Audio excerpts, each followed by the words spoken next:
To put people first is a really core concept and probably the central one at this new way of thinking in terms of trying to have healthier buildings and healthier cities. So traditionally, we've built our cities for the car and for speed, and we're trying to shift that over to give people actual choice.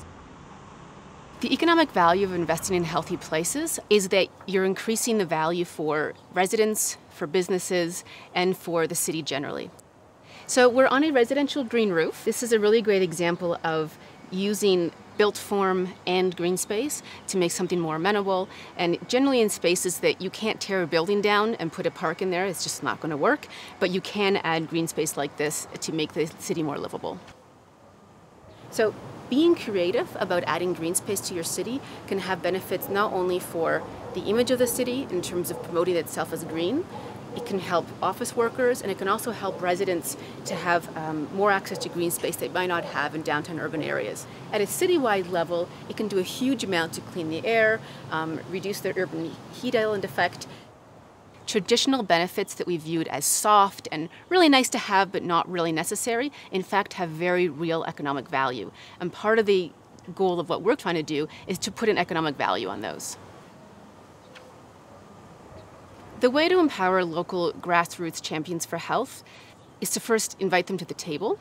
Inviting them to the table and having policy in place to allow them to do that really means that the outcomes are much more likely to be successful. So the way to energize shared spaces is to really think, instead of only thinking about what are our destinations, thinking about what is the transition between those nodes. So here at the Mariposa District, we were being really smarter and more intentional about improving health outcomes and the quality of life for the residents, all residents here in the Mariposa District. So this is a great place to see so much of what makes Colorado and the city of Denver great. From right here inside our interactive stairwell. We are transforming the stairs from a fire exit stairs into a musical instrument, an educational tool. And this is, by nature, it's an exercise equipment.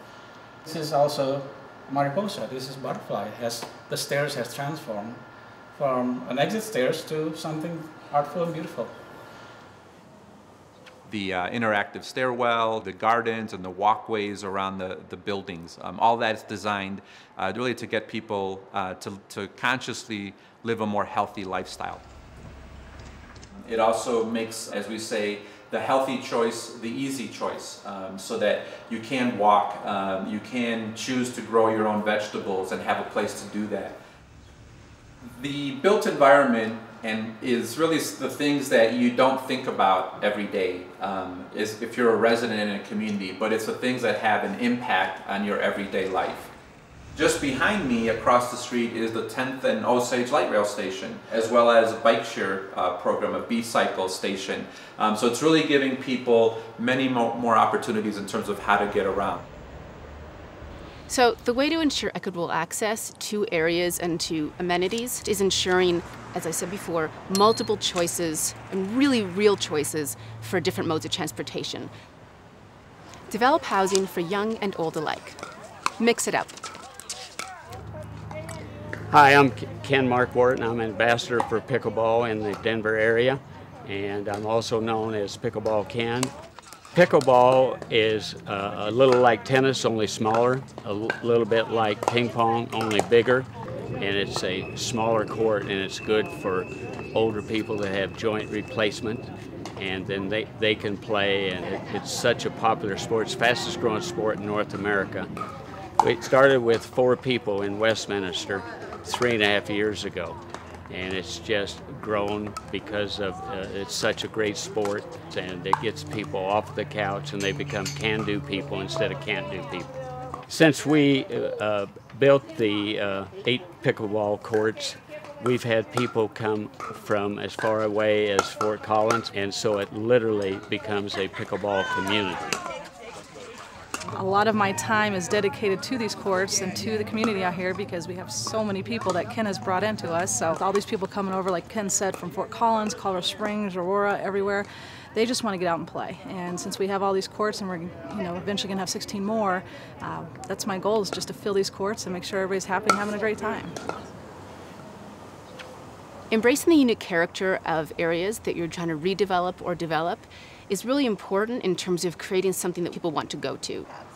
If neighbors sun themselves on a creekside beach, connect the beach to walking and biking paths.